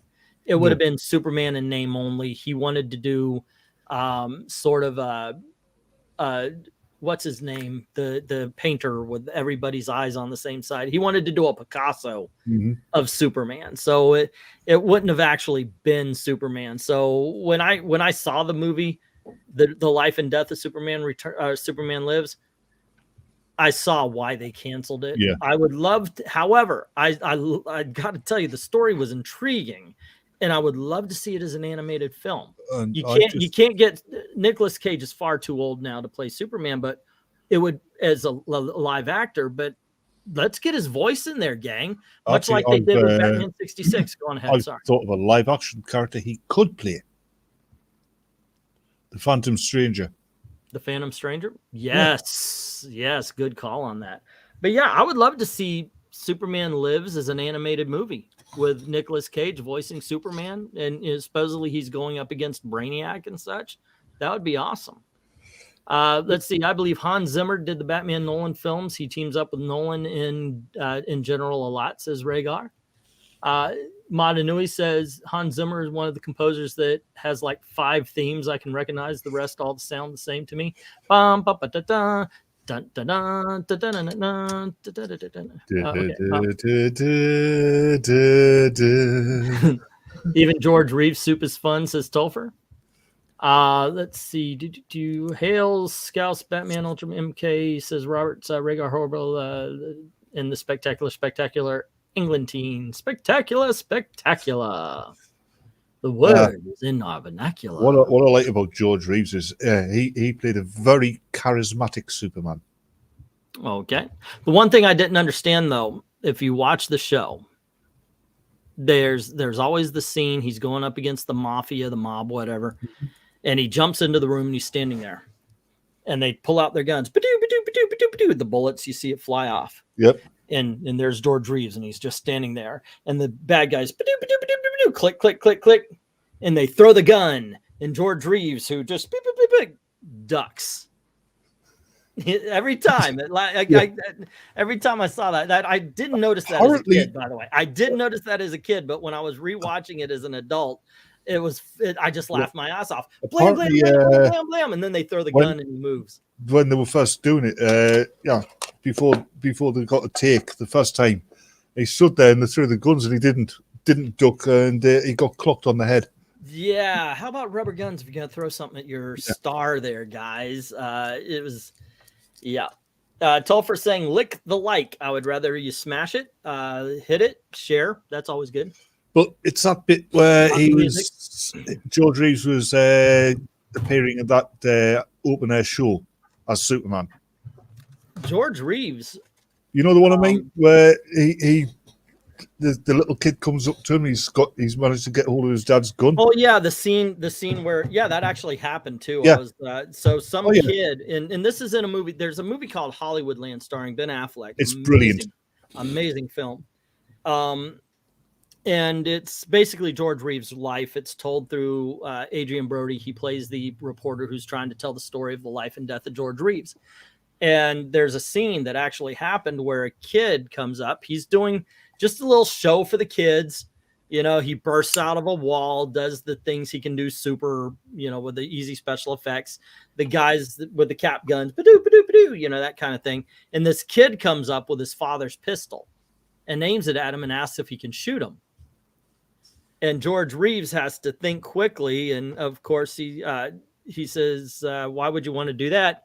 And the kid says something along the lines of, I want to see the bullets bounce off. Well, George Reeves was able to talk him down by saying, well, the bullets would bounce off me, but they might hit someone else. And you don't want to hurt somebody else, do you? Yeah. And that had to have been one hell of a scary situation. Oh, yeah. Because most other actors in that position would have reverted to their real personality to try and talk the kid down. George Reeves, I think he did it that way, not only so he didn't destroy this kid's faith in the show and in the character, but because it could have gone worse. It would have traumatized all of those other kids watching. Yeah, him, the little kid, he would be a murderer and an innocent all at the same time. Yeah. It would be weird. Nicolas Cage as Phantom Stranger says, Dominic, can work even if you want to add realism into the work of fiction. Keep the fantastical optimism in the forefront while telling an engaging story. Holy crap, that should be how they approach Superman movies in the DCU. Wouldn't that? Oh, Glenzer, thank you for the $5 super chat saying, if the next Superman is black, it'll be for media buzz to encourage people to shout racism to those who don't like the film. You were right about DC. Yeah, and but I make a joke, by the way. Thank you very much for the $5 super chat, Glenzer. I make a joke about me being 98% right all the time, and unfortunately, what I'm right about is bad. I can never say, "Ha the lottery numbers are," but it's there's a skill I got from my father. It's being able to look at a situation or just kind of scan an area and go, okay, this is where he learned that he had it in the war. If I were to try to kill me right now, it would come from here and here. So what we need to do is we need to tear down these trees. And they actually did this. He comes into a base and he's the commanding officer. He goes into this base and he just so happens to be. He's a ranger. He's walking around. He comes in and he says, no, you need to clear these trees right out here. And we need to set up guns right here. And sure enough, they actually tried to they actually tried to attack through that way. But sometimes you could see 3 or 4 things coming at you and going, okay, this is how it's going to be. This is the way it's going. And that's what I saw. That's the kind of thing you see here. Yes. Oh, anyway. This is actually kind of a wartime, Tolfer. When we first started CG, my whole thought was, let's actually defeat them. Unfortunately, when you throw money into it and people go, wow, if I act this way, I get more clicks and I can get more, I'm not saying they didn't believe what they said, but if you're more verbose, I guess, about things, you get more clicks. It just happens that way. So, but if you do that, you attract a certain element that you might not want. If you complain about something because you care about the characters, you're going to get people who come in just because they like the complaint. That happened with my channel. That happens with any of them. I hear it's happened a few times with Bat in the Sun as well. Yeah. But so what happened, and we did, by the way, get that. We got a whole bunch of people who didn't give a shit about comics. They just hated the SJW so much. Yep. And they would come in, and then you have people like, if you do have people who are saying, wow, they changed Iron Man into a black girl, then you get the people who hate just flat out the black girls. And so it does kind of take over. And my whole thing was, that's the element you can't have come up. You can't say, Well, I hate the fact that they replaced Iron Man with a teenage black girl, because all the other side is going to hear, all the people who are watching us argue is going to see, is that you don't like the teenage black girl. It doesn't matter that really she, like my argument was, give Riri Williams her own book. Nobody's going to pay attention to that, because all they're going to see is that one sentence. Yeah, I mean, so I know I'll wrap it up here. So I'm going off like an old man, just dip, dip, dip, dip, dip. I apologize on that one. But point being is I lost my freaking train of thought. But yes, I always thought of it as a war, but we were not fighting to change the social justice warrior. Now it's called the woke. We're not fighting to change their mind. We're fighting for the people who haven't gotten into the fight yet. Yeah. Because when they do get into the fight, we want them on our side, because we're not the crazy ones. And I think we're starting to see that turn. I think we're finally getting people to, or at least they are finally waking up to the fact that we are the good guys in this whole argument. Because I think finally the woke have become as crazy as the crazy people who jumped in with us at the Pretty beginning. much. So, yeah. Sorry. Part of it is we're fighting to preserve, our culture. And yeah, I don't like when they race swap characters. I mean, I'd be just as pissed off if they did a Power Man movie and got Ron Perlman to play Power Man. Mm-hmm. It's wrong. It's like, I mean, I don't care about the show, but they've got Booster Gold now in Legend of Tomorrow. Oh, you really? know who's playing Booster Gold? Yeah, Faison, Donald Faison. The black guy who played Turk in. I know. Don't you want a freaking? Don't you want Blue Beetle now to be played by JD? I do. But look, my take on that was, I'm fine with it. I know it was a bit annoying, but then the entire show is a joke anyway. Well, yeah, that's the point of Legends. It's a comedy show with superheroes. It's actually one of the original things out there with superheroes in it, because it is a comedy. It seems to me anyway, like a comedy first that has superheroes in it, rather than a superhero show with. But when I heard that they were going to get Donald Faison, I thought personality wise, they nailed it. I really thought he could do it. I haven't seen it yet, but yeah. Let's see, Honor Majesty Super. What are we talking about? My experience with Comicsgate, and believe me, I was looking, was that nobody seemed to come off as true racist. Well, I'm not talking about members of comics. No, I'm not saying that. And especially in the beginning, I know there weren't any. It's just that when you talk about that stuff, you get normal people, and then you also get the crazies. Trust me on this. It's happened on my channel. I've got a huge block list of people who I'm going to take sometimes you've got to admit when the nerves get touched, and even with us, the nerves get touched. Sometimes we turn into the crazy. I understood the nerves got touched. So I'm saying, and sometimes our nerves get touched. Mm-hmm. Sometimes we turn into the crazies. Okay. Yes, I finally understood that one. Cartoons is saying people who don't know Rhodes was Iron Man for years, but Marvel knew he was better as War Machine. Give him his own identity. Riri, in all honesty, I had no problem with Riri as Ironheart. And as a matter of fact, Eve Ewing, while it wasn't great, was actually a step up from Brian Michael Bendis. So she had her own personality at that point. Let's see, I've been paying attention to since your boy Zach did live stream, says Rhaegar. That was a while back. I don't want Riri as Iron Man. She did not earn her spot. Exactly. But Ironheart, fine. I found your train. It was in the station labeled The Thoughts of the Old Man. Thank you. I appreciate that. The one who still hasn't earned a spot for me is Moon Girl. Because Moon Boy was an anatomically physical human, right? He wasn't. Yeah, well, he was. Really come from an alternate universe. Caveman, yeah. But there was absolutely no reason to switch it with this Moon Girl, who's a super genius. Well, yeah, it would be better if she earned her spots rather than have us be told every issue or two that she's a genius. I tried. I actually was like, okay, why are we mad at Moon Girl? And I read a few issues, and I realized the big problem with Moon Girl should be written as Calvin and Hobbes for Marvel Comics. The other thing is, she should not be part. She should not be part of actual continuity as far as superhero is concerned. Or she should be, but the dinosaur should be completely imaginary, and she goes on her adventures. Moon Girl is an all ages book that is not being written. The thing that gets me more than actually replacing Moon Boy is there's no reason to call her Moon Girl. He was called Moon Boy because he earned that name from his people. Yep. It's the same as female Thor. Let me see. Did you?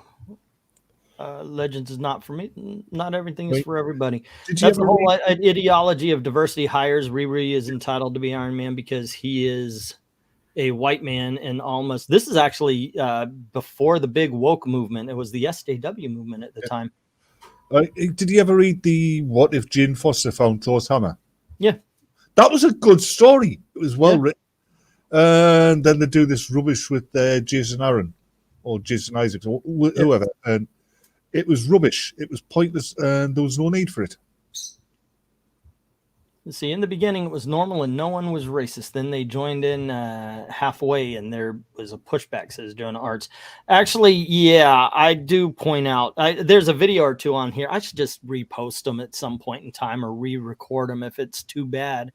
But I did a bit. Hold on, dude. I did a video that actually talked about the fact that comic books and the comic book community, comic book conventions, is the most accepting, the most understanding community ever. That's the geek community, basically.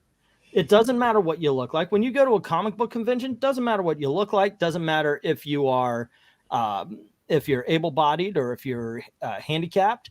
Doesn't matter your race, doesn't matter your gender, doesn't matter anything. Just as long as you're not an ass. So long as you love what you love, so long as you're part of the geek community, going to a comic book convention was being surrounded by friends. Even if you just wandered in there out of curiosity. And then the blue hairs came in. Then the normies came in, and the people who just are looking for victimhood came in, and they brought hate. They brought it. We did not bring it. We pushed back on it. It's not just the one thing, and granted, I know that there is Maranya, you're a unicorn back in the day. You know that to be true. Search your feelings. You know that to be true. One thing I hate hearing about is how we kept women out of bulls. We didn't keep women out of anything. They didn't want to be. They didn't want to be a part of it. You want to close a vagina? Tell them how much you love Dungeons and Dragons in 1985. Feminists, feminists, not just women. Feminists derided and ridiculed any guy who read, or even girl who read comic books. Right? It was just girls. Girls at the time didn't. Like even in the 70s, girls weren't into superheroes. Girls weren't into Dungeons and Dragons.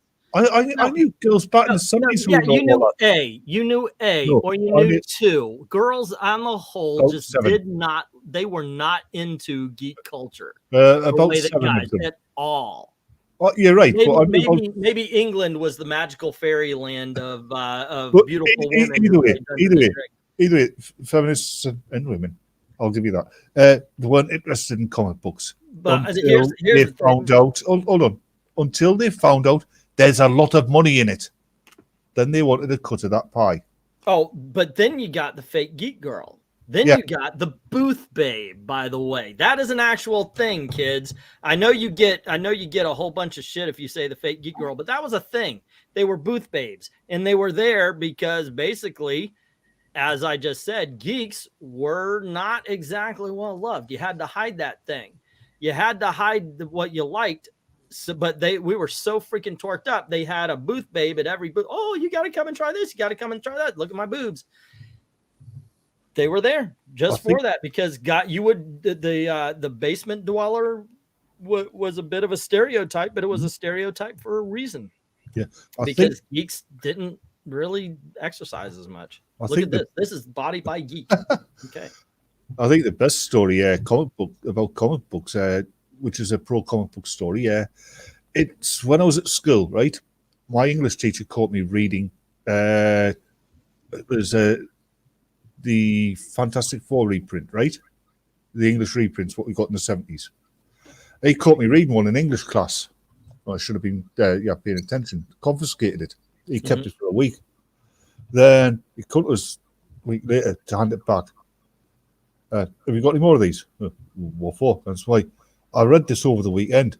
It's brilliant. It shows you, it introduces you to words, and it shows you those words in action. It shows you concepts that you otherwise are not going to come into contact with. It shows you morality in a functioning way. It's a brilliant teaching tool. And I got my English teacher into superhero comics because he realized the value of them aside from just an entertainment media. Let me get a couple comments here. Dominic saying the girls and women who are generally interested in anything pertaining to geek culture are few and far between. Nonetheless, they were never kept. They were never. They chose back in the day, and that's not all. And I hate the fact that I get it. There's stupid people out there. No, women said it. Look, I get that. I get that there's not all. All right. Cartoons and comics says we are not victims community. We are the gifted community. By your opened, we are. But this let us open to people to try to get their problems to us. It's not are your thoughts or problems.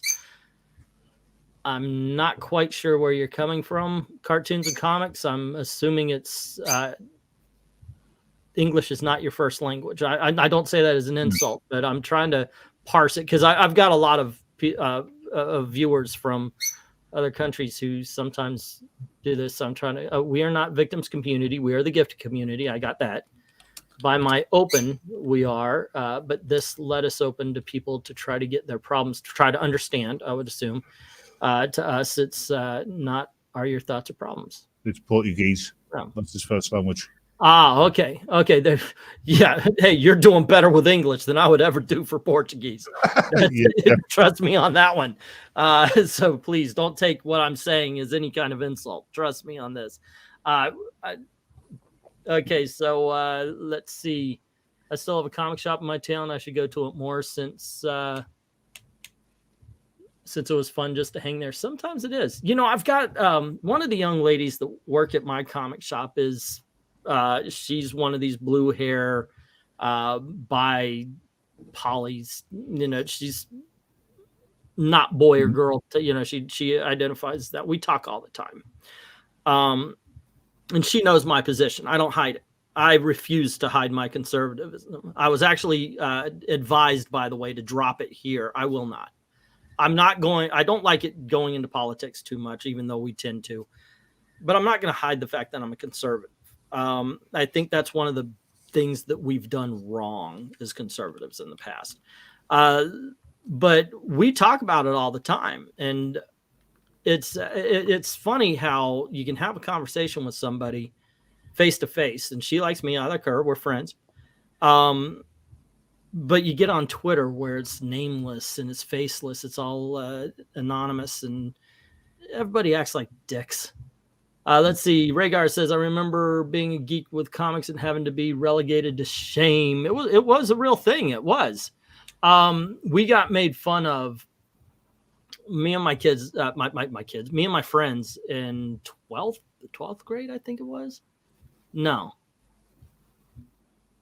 12th grade. We were in junior high at the time. It was still called junior high when I went.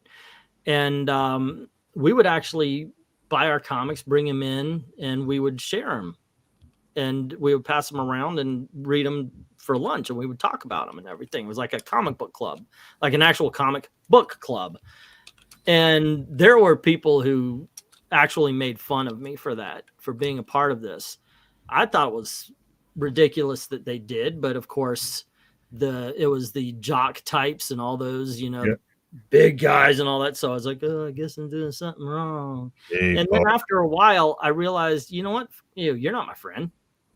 You know, these guys are my friends. These guys are my friends. I've had the same friend since I was 12. So yeah, I started, I don't care. I don't care. You know what? And when it came time to talk to girls, look, I still got nervous for a long time, but after a while, it was like, yeah, just don't bring up the comics until it's too late, basically. Actually, funny thing, I mean, yeah, I had varying success there with girls, when it came to that time. But oddly enough, mostly success. And, the funny thing, I got most of my icebreaker lines from the likes of Tony Stark and Bruce Wayne. Oh, yeah. Because they'd never heard them before. How much does a polar bear weigh? I don't know. How much? Enough to break the ice. Hi, my name is Aaron. Yeah. That would be a bad line, by the way. Don't take that, guys.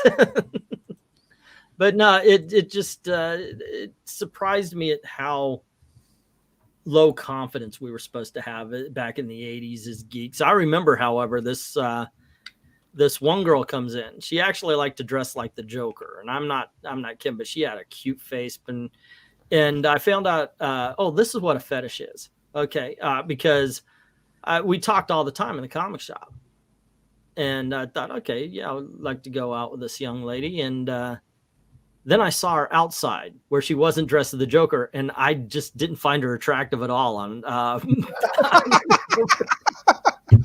It should have been the other way around. I know, right?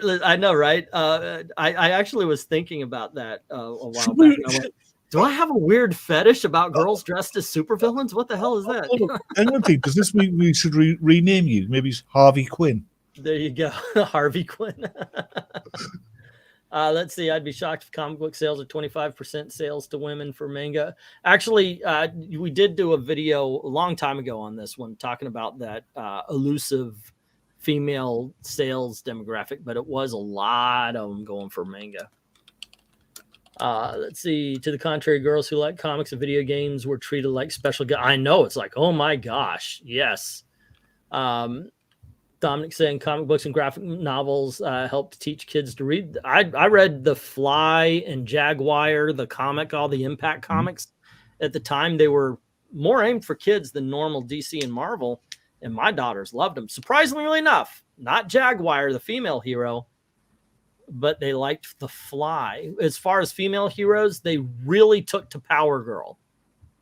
Go figure. Yeah. Power Girl and Zatanna. And guess who is always freaking getting hit up because of their costumes? Go figure. It's not Zatanna. Oh, have you seen the DC Vampires comic? The recent one? The what? The DC versus DC Universe versus Vampires. Oh, I'm behind on those, so I read the first two, but I've got all of them up to now. Just talking about the artwork, but they made Zatanna ridiculously cute in that. Oh, okay, something to look forward to. All right. Let's see. I was saying I think he's trying to say that we're an inclusive community. Yeah, of course. I have a few friends online. That's about it. Says Mononui, but that's my own decision. You know what? I'm getting that way, but I'm a grumpy old man. I've been telling Gail, I said, the older I get, I don't want to talk to a lot of people in real life. I don't want people in my house, we've got our mama here. We do. I'm living with my family and my mother-in-law, and I want my mother-in-law out, because I just want my family, Let's see. Just data and make a comment to always being dressed. I know, right? Can you just always wear green and purple? There's actually a story about Power Girl's chest. Yeah, you're not hiding your conservatism as much like people who are not ashamed of being liberal, apolitical, and so on. We used to be about diversity of thought until the crazies changed all that. Yeah. By the way, I don't hold. If you're liberal, come on in. I don't care. We love comics. That's the important part. So yeah, I don't, but I'm not going to hide it. The story behind Power Girl's chest is, I forget which artist it was, but he drew with a large chest. The editor told him to make it smaller, so he made it bigger, and it had to go through production. And every time he drew it, he made the chest a little bit bigger and a little bit bigger and a little bit bigger. Let's see who. Who wouldn't love Power Girl and Zatanna? They have charming personalities, complemented with their individual beauty. I like Karen's tomboy charm, says Dominic. Maybe that could be a question for fandom testing. So by the insults used against you, please indicate the era you joined fandom. Yeah, all I got to say is everybody who jumped on after frickin' Iron Man in 2008, you're welcome. You're welcome for the Batmans, the Slither Claws, the LKs, the Eric Breens, who kept this thing going long enough for it to finally get popular. Yeah. Yep. So you're welcome. One thing I really do like about Zatanna, the way they've done the character in the comics, the graphic in the animated movies, and in like the likes of Young Justice. She's a strong, powerful female character, but the deciding factor is she's still female. Yeah, they haven't rewritten her as basically a guy in a female body like they do with most strong female characters these days. Like I actually have a video on that one. It's called Men with Breasts. Yeah. And it has not been flagged. Maybe that's the video that did get flagged. I don't know. But yes, I actually have a video here called Men with Breasts, and it talks about how when modern writers are writing a female superhero, they're writing them as men with boobs rather than writing them as femininity, because as female, because femininity is looked down upon. I think that is a video that needs to be touched upon. Yeah. Yeah. You have Carl Manvers in that one, do you? Actually, it was Thor was on the thumbnail, Lady Thor. Yeah. Now, I tell jokes about how Wes listens to my live streams and he does videos, because a lot of times we talk about something and then in 2 or 3 days he has a video about it. But I did mention, and I talk about this all the time, I've done about 4,000 videos. I've deleted a lot of videos on this channel. But over the 6 years, it's been 6 years, 3 months. I've done about almost 4,000 videos. So I've touched upon damn near everything. Mm-hmm. So there is a bit of a Simpsons did it kind of thing going on. Let's see. You need Batman as a co-host more often, says Slither. Well, there you go. Yeah. So when your dress code is anti-communist punk style, you don't care what others think. I guess. Yeah. I just never did. That's not true. I didn't never, when I was a teenager, obviously, I cared.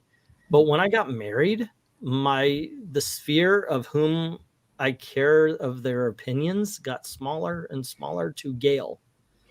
Yeah. Like right now, I care what Gail thinks of me. And in all honesty, I do care what you guys think of me, but it's like, okay, Gail, and then I guess for a half, everybody else, I just want to... Well, and my children, Gail and my children are the ones I really pay attention to. I get that sometimes where people are like, "Oh, I hate what you just said. I'm leaving." I already went through that kind of thing with my wife. You're not hurting my feelings. You find when you look at your past, particularly teenage years, you were so concerned with what other people thought. It was almost to a point of paranoia. Yeah, it's like you almost couldn't make a move or something. Do you know what I wish? If it wasn't for the skinhead movement, I would love to go back and tell my teenager self to shave that head. I would say just do it now. That way you don't have to worry about the haircuts. It's going to happen eventually anyway. My mother used to, she punished me once using that vanity that all teenagers have. I can't remember what I'd done. I was 14, right? And for a week, as punishment, my mother would take me to school by the hand, and outside the gates of school, when everybody's going in, she would give me a kiss on the forehead, pat me on the head, and send me into school. All right. I am going to whip your ass because I feel I needed to back in the day. I was involved in fights for months after that ended. Yeah. And then there was a dirty little trick she used to play on me every so often, because, like it says, teenagers are incredibly vain and self-conscious. I'd be leaving the house, and it was a 50s rock and roll revival, so I had that kind of hairstyle. And said, "Oh, you got hair out of place," and that's it. The whole day at school. Hold on. I got it. I'll be right back. Okay, but that was it. The whole day at school, I was in the bathroom, trying to get my hair right, and it was a nightmare. Mothers are evil.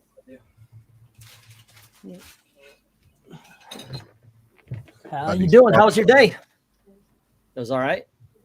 Yeah. All righty. Hey guys, my wife is home. Speaking of, so I'm going to wrap this up, and we're going to do the same thing tomorrow, guys. So join us for that. Wow, we went 2 hours. I thought I was only going to go an hour. I wanted to. I'd love to.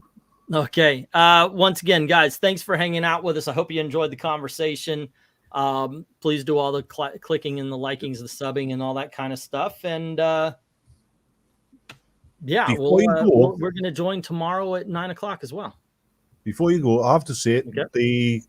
The comic book reading you guys did the other day, it had me laughing so hard. I think I heard something. By the way, go to Puppeteen. Go to Geeky Puppet Theater. They do that all the time there, and they need the views, gang. They came on here and did that here because I was sick, and they stepped up. They're pretty good about that. Yeah, they're very talented as well. Yeah. But once again, gang, thank you very much for hanging out with us, and as always, thank you very, very much for watching. Have a good night. And thank you for letting me in. Anytime.